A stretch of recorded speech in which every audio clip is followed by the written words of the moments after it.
Welcome back. Achievement unlocked. Learn a trait. Ooh, cool. The person just jumped off that roof there. Last time out we spoiled an assassination attempt on the Queen, but more importantly there's a shard on top of that roof. So let's make our way towards that. Manor House. This is actually a bank slash treasury or whatever, and yeah, you'll be visiting places like this all the time because you need to store all your stuff in the bank, because your inventory space fills up very quickly. So just a regular bank for us, and you'll notice that we're already full. Tons of stuff in here. Yeah, it's shared across characters, so this is all from my other character. They had spare racial motifs going, so I popped them in here so we could grab them. Yeah, you'll notice that there's a bank space of 80 as well. This, you don't start with 80, it's actually 60 you start with, and you need to purchase more space. So you start with 60, and I think it's 1,000 coins for 70, and then to upgrade it further I think it was about 3,000 to get it to 80, and so on and so forth. But you'll want to do that because all the crafting and alchemy and all the other goods you'll need to keep, yeah, you'll pop it in your bank, and so you don't have to carry it on your persons. You can also upgrade your inventory space, which is well worth doing as well. Right, let's get to those racial motifs. So these are one time, one use only. As soon as you use them they disappear, and all it does is unlock the crafting skill to craft those specific races' items. It's not like, there's no big deal really. It just means that, you know, it makes it easier for us to craft items now, because we don't need our specific Khajiit item in order to craft a Khajiit armour. And yes, even though being Khajiit and I do have a tail, you would think, well, I can't wear that armour. Well, I can, apparently. So yeah, that's kind of cool. So we can dress up as a Breton with a tail. Two-handed increases to 4, nice. And yeah, if you're not interested in that, you can see in the public window there actually somebody's selling a Dark Elf and a Breton racial motif. So you can sell them. 450 gold he's asking. I don't know if that's the going rate, but yeah, you could always sell them for a decent amount. A wee cat. A wee moggy. Light armour increased. Nice. Yeah, I don't know if there's actually anything worth investigating in here. Oh wait, Until Folly. Old mine. Mine is filled with pretty dancing spinners. Well, that actually gave us XP, and I think added a location to the map, not really sure. Oh, cool. Right, let's actually make our way upstairs and find that shard. Oh, I think somebody's about to get their pocket picked. Going to steal his swedgers. Yeah, I've not really done any pickpocketing in this yet, in Elder Scrolls Online in general, so I don't really know if it's entirely difficult or what. I think it's only the AI characters, there's the Sky Shard, I think it's only the AI characters we can do in these like PvE areas. Not really sure how it works in PvP, I'm assuming you can't pick the pockets of other players. Otherwise everybody would just spend their whole time doing that. So let's make our way back out and find the quest, because I don't think there's anything of real high interest in here. What? A skeleton? What the hell? I had no idea you could actually have a skin, or have a lack of skin, and play as a skeleton. Awesome. Yeah, that's a new one for me. So right now we have 2 quests. A level 5 quest, more to do with the Queen Entourage, whatever. A level 4, which takes us to that other island. But I want to make my way towards, I think it's the tavern, and speak to, what was the person's name again? Was it something Claws? Red Claws or Turok something Claws. So let's make our way towards the tavern and see what they're giving it. Ah, Red Claws. Salted Wings Tavern. Not exactly a bustling wee place, but oh, a fireplace. Actually, we could use this fireplace and do a tiny bit of provisioning. We had the recipe for melon jelly, and we have melons, so let's make some. It's a level 5, so we can't take it just yet, but yeah, it's actually really worth spending skill points in provisioning, because yeah, that will increase our magicka for 680 for 35 minutes, and that's just level 1. And yeah, you can really buff up your weaker elements. So right now we don't have a point in stamina. We could maybe make something that increases our stamina for 35 minutes. Provision is very good. That's some sweet armour he's wearing. Milksop. Now go away, Milksop. This one does not want to catch your milksopiness. You've probably fought what? Some mud crabs and malnourished bandits? Oh, so this is the Undaunted. Actually, I've came across them before. There seems to be an Undaunted member in every starting area, like town, depending on what faction you started with. So the Undaunted so far seem to be like mercenary fighters.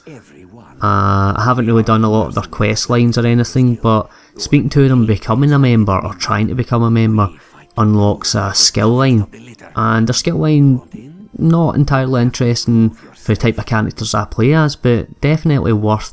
It's at the very least they're worth speaking to and unlocking that skill line. And yeah, if you're interested, start doing their quests. See, there we go, skill line gained, Undaunted. Okay, we'll just achievement unlocked, recruit of the Undaunted. I don't really know. It says achievement unlocked. I don't really know how that affects us in any sort of way. I think it's maybe just like a completely minor thing that we can go and look at and you get a certain achievement. Like, I assume there's hundreds of achievements for daft things in this game. Right, okay, we'll just skip ahead here. Well, I was going to skip ahead here, but the prophet just appeared right behind him. Not really sure if that's like a random thing or because I'm now level 5. Because my other character, when they became level 5, I was just out gathering like ore, and it randomly appeared as I was being attacked. So yeah, seemingly as you become level 5, and you also gain. I gained a skill point because I leveled up, but you level up just by becoming an Undaunted member. That's kinda cool, kinda handy. There you are, Vestige. We must speak at once. Listen well. I have located a safe harbor from which we might plan our course of action. You must meet me there. Okay. Where is this safe harbor? I awoke upon a sandy shore, a stretch of beach, outside a bustling city of elves, Vokelgard. The harborage is in a seaside cave outside the city. It is there that you will find me. I'll come at once. I probably won't actually. I'll probably go and do a few more quests and then go do that. We have a Khajiit boatswain with a ever so slightly guilty conscience. What is it? Is this about the fish? I took what I paid for. Never. Good. I have business on Canarthy's roost. Passage is free. The inspectors won't be looking for two of us. Whenever you're ready. I assume she's probably just transporting skooma. And when we get to the roost, we have a woman's face coming out her neck. Yeah, thankfully there is no spawn kills, and our ship also seems to have crashed, or at least several ships have crashed. I'm assuming one of them is ours. So it kind of looks like we're stranded here, so let's make the best of it and go and get some XP and hopefully some sweet loots. We pick up our first quest here in the roost by speaking to Razumdar. Razumdar has popped up again and once again wants us to be slightly underhanded and sneaky. He wants us to gain the trust of the local commander, Commander Karenith. So we go and speak to her. She is having some problems with some pirates, the Sea Vipers. She's wanting us to investigate them and no doubt clobber them over the head. She advises us to go and speak to a mage called Ailsil who is just about 10 yards away, and we have a wee gibber to him. He's way more interested in this weird stone thing, the Morning Stone, that's spraying water in the background. He's just came out of a ruin and this is what he found. Claims that he only seen undead, no pirates. So he wasn't too much help. So we get a couple of wee sprays, a wee wash, and we're on our way.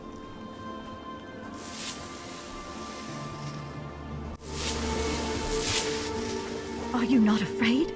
Afraid of water? Classic soap dodger. She must originally be from Dumbarton. What is this thing? A lit? It kinda looks like the enemy you used to get, I say used to get, you still get in Morrowind. I'm not sure if it is the same thing, because that looks a wee bit more green and scaly than I remember them. Halt! Come no closer.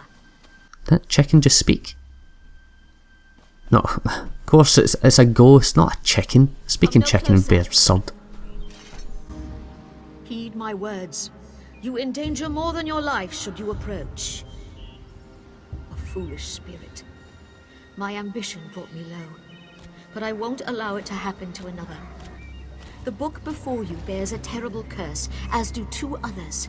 You can hear it call to you, yes? No. But how? Are you strong enough to resist their call? Well, I have been eating more. Bring them to the shrine and finish what I did not? Heed my words. The forbidden knowledge within those books isn't for this world. They must be destroyed. The curse upon each tome is designed to feed souls to oblivion. But if you are able to resist their pull, you can collect the tomes and bring them to the shrine for their destruction. Okay, seems a simple quest. Pick up some books. It is lit by an ever-burning flame. Should you collect all the tomes, bring them to the shrine without delay. No matter how strong you believe you are, I fear the tomes are stronger. Questioning my strength. You have no idea how many books I can bench.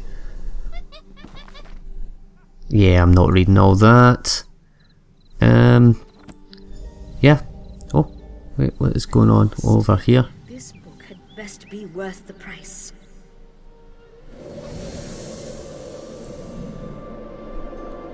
What? What is that? Wait! I only wanted to make something beautiful. Kind of like those, what are they called in D&D? Beholders? Eye of Beholders? I don't know if I'm getting that completely wrong. I'm not really a big D&D person. It intrigues me, but it just looks too complicated. So I'll just stick to my RPG games. Let's actually report back to Razumdar quickly. And all Razumdar has to say for himself is, oh, there's some sort of evil here and you should probably go and find and do some quests and then, you know, not bother reporting back to me until you go do and find those quests and stuff. So yeah, that was pretty much a pointless conversation. I then pick some flowers, chop some wood, and fight some of the local wildlife, not necessarily in that order. Oh, and I remember, I need to level up. I became level 5 and I forgot to actually spend the points, so let's do that just now. I'm still kinda unsure as to where to put my points as of yet, whether to go with the magic build or should I have already made a mistake and it should be stamina I'm putting it in. But I'm playing it safe again and let's just go with health again. Can't really go wrong with that. And my skill point, I'm wanting to get more you know, usage out my weapons, so let's try Flurry. What Flurry is it floods the enemy with your weapons, dealing 6 consecutive attacks for 86 damage each and 234 physical damage. So it's just a flurry of knives will be flying towards them. While wandering around, I stumble upon a couple of Khajiit needing my help. Hush, Father. I want Father burned in the fire. My brother missing. Surrender, show mercy! What's going on here? Our moon sugar storehouse has caught fire. Father thought to save our livelihood. He ran inside and... Okay, is there anything I can do? Father tried to save our alchemical tools. If they survive the fire, I could trade them for medicine. Please, it's all I can do to keep my father alive. This one begs you to salvage the tools from our storehouses. So you're going to... Right, you're wanting me to get the tools to trade. That doesn't make sense. Is there no such thing as like an A&E around here? Just seems a bit odd. Okay, what kind of crops do you grow? Yes? Yeah, I knew it would be moon sugar. It's Khajiit we're dealing with. There can never be enough to sprinkle on our meals. We must pay our debts. If our neighbors own more land, how do we match their crops? So it's basically like GM crops by the sounds of things. To grow better crops, yes? Yes, our crops came in much bigger this season. We have this thing called a tobacco. Yes, Zaban shares a temper with hurricanes. After a great quarrel with this one, he stormed off and left us short-clawed. Father had to cancel his trip to Mistral, and now he's... Now he's sleeping on the floor. Alright, Zabinma's journal. Anything interesting? Where did the money come from? She dealing in more than moon sugar? Probably. Okay, in the next video, we will actually go and complete some quests, explore some more, beat up some people. Yeah, do the things we probably should have been doing in this video. So yeah, see you next time. Bye.